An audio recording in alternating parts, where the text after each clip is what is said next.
Days before the second phase of the Grenfell Tower inquiry gets underway, there's a special report by BBC Breakfast which found the full extent of dangerous cladding in the UK still not known by councils.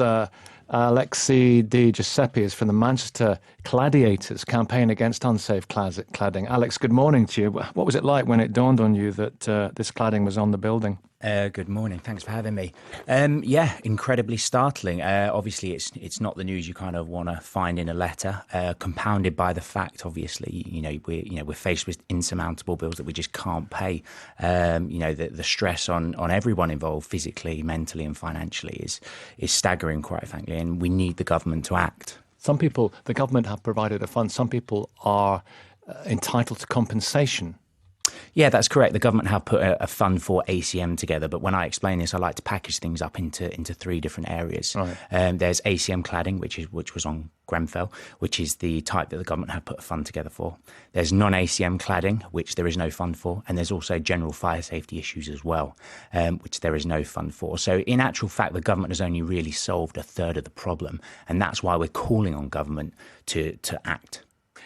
If it was legal when it was put on, non-ACM cladding, some people will argue, for goodness, you weren't to know that. The people who bought the flats weren't to know that.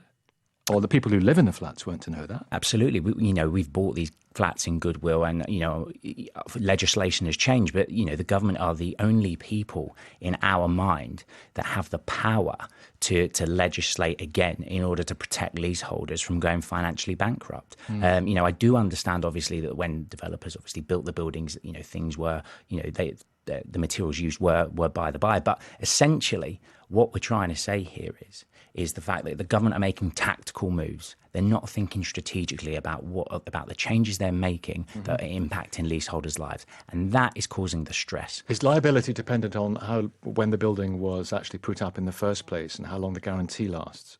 I mean, a lot of the buildings are out of warranty, so there's no way that people can claim on the insurance. Some developers have actually gone bust as well, that built buildings as well. So, we're left in a very precarious position. Well, if the developers have gone bust, you're maybe up the creek without a paddle, some might say. So some are, and that is the worry for a number of leaseholders that are finding out that their buildings do have these materials on, essentially. And, that's why the Manchester Cladiators have formed to obviously to provide support and obviously lobby the government to make the legislative changes that are required. And there is the safety issue, finally. Of course, we're living in buildings that are deemed unsafe. Try and sleep in a building that has got flammable materials on, compounded by the bills. Thank you, Alex. We will no doubt talk again. Thank you for coming in. Alex Di Giuseppe from Manchester Cladiators campaign group against unsafe cladding. This came from freedom of information request to all authorities in the UK.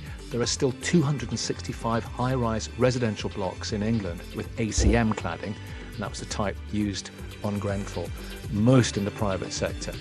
We will be returning to that story, that there is no doubt. It's Friday morning. Good morning.